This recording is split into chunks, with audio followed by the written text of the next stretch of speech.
Regarding education, from a personal perspective, at the time when my son was diagnosed, which was around 2006, if I may put it, there were not many schools here in South Africa.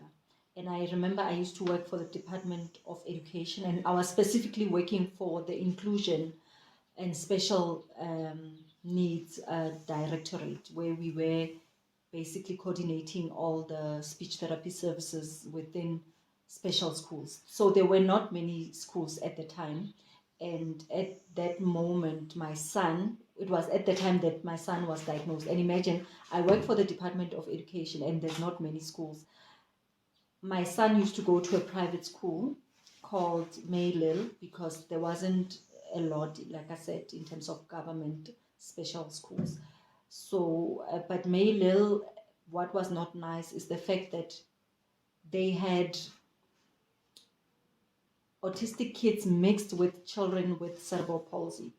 So, the two is completely different. The needs are different. So I ended up realizing that, what, my son is not placed in a good school because they're not specifically catering for autism. So I took him to Johannesburg School for Autism, which is now one of the most experienced with regards to the curriculum and being able to handle children living with autism within the educational setting. And they were also starting up when I was there. I think they were starting up in terms of having autism specific programs, because remember, to be able to assist our children, you also need to have specific training. It's not like your typical educational training that you get from university. There's something called teach, and teach works on structure as well. It's not a teaching method that we are mostly familiar with. It's an overseas program. They teach, and there's also something called Makaton. Makaton also, it's the use of sign language to communicate with children with autism. Why Makaton? It is understood that children living with autism, they learn through looking.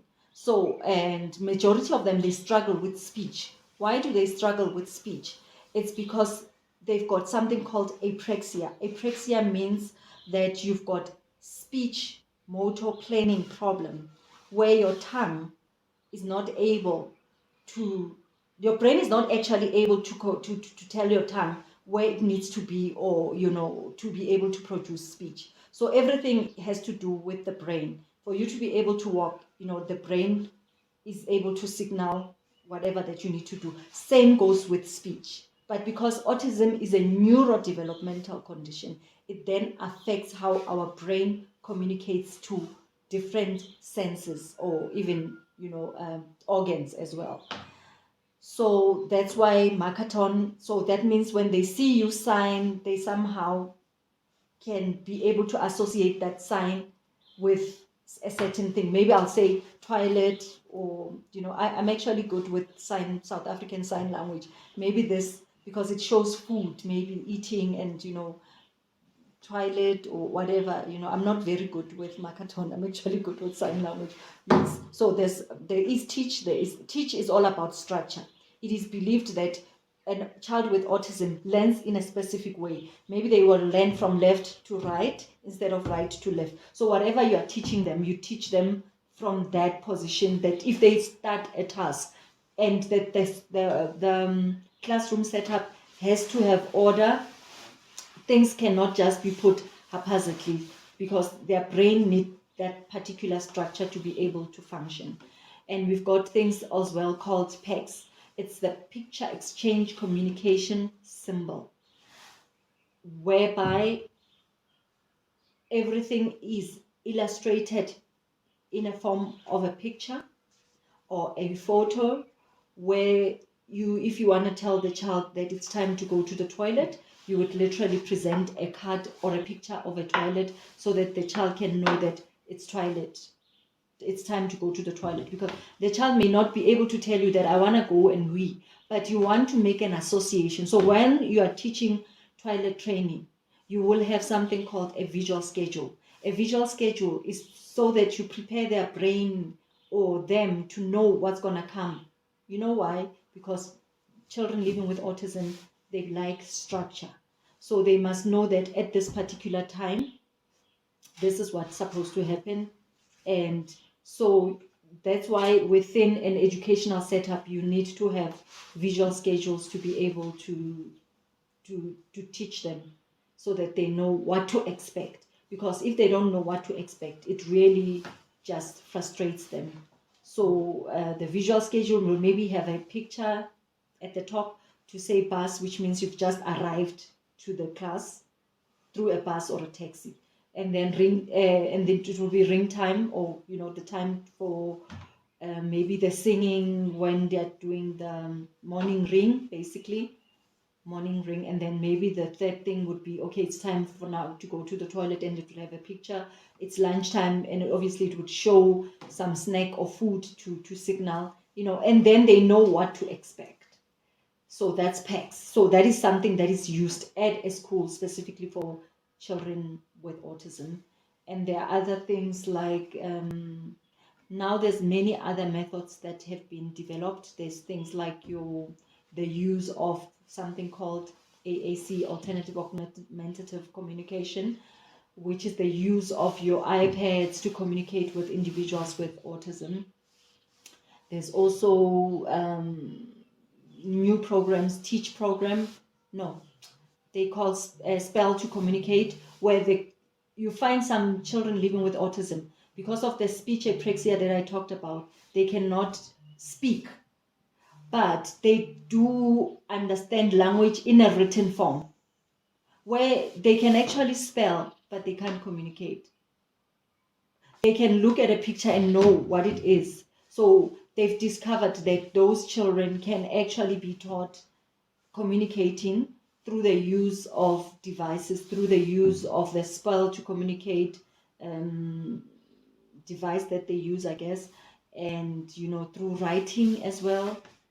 So that's why it's very important. You cannot make an assumption that because they can't speak, that they don't understand what's going on around their environment. So you need to be careful what you say to them. And the special schools that we have in South Africa, there's quite a few now that have been developed, if I may put it. We now have a lot of schools in Gauteng specifically for autism.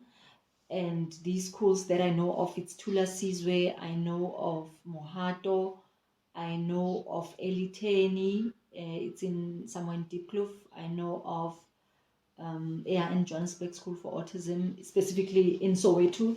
And then obviously you're looking at the other schools. There's quite a number in Kempton Park, and some in Randburg, and in many other, even in Ekurhuleni and many other districts. But the situation is not the same for individuals in rural areas where there aren't schools, there's no infrastructure, there's literally nothing. And those are the people that are struggling a lot, because to take your child to a special school, remember, it's not like your ordinary government school. The fees there are a lot more expensive than your typical government school. And parents have to pay, a lot of money to get their kids to school. On average, we're looking at about minimum of about 1.7 just for the school fees. We're not talking transport. And so you've got this child who gets a disability grant. I think the disability grant could be around 1,008, if not mistaken, or something called the care dependency grant. So the care dependency grant is to pay for the child in terms of is to assist the parent to care for their child in terms of maybe schooling and many other things, even the other things that are needed, be it therapy. So that's the struggle we normally face of raising children living with autism, that there's not many special schools, and it's also costly to actually take them to school.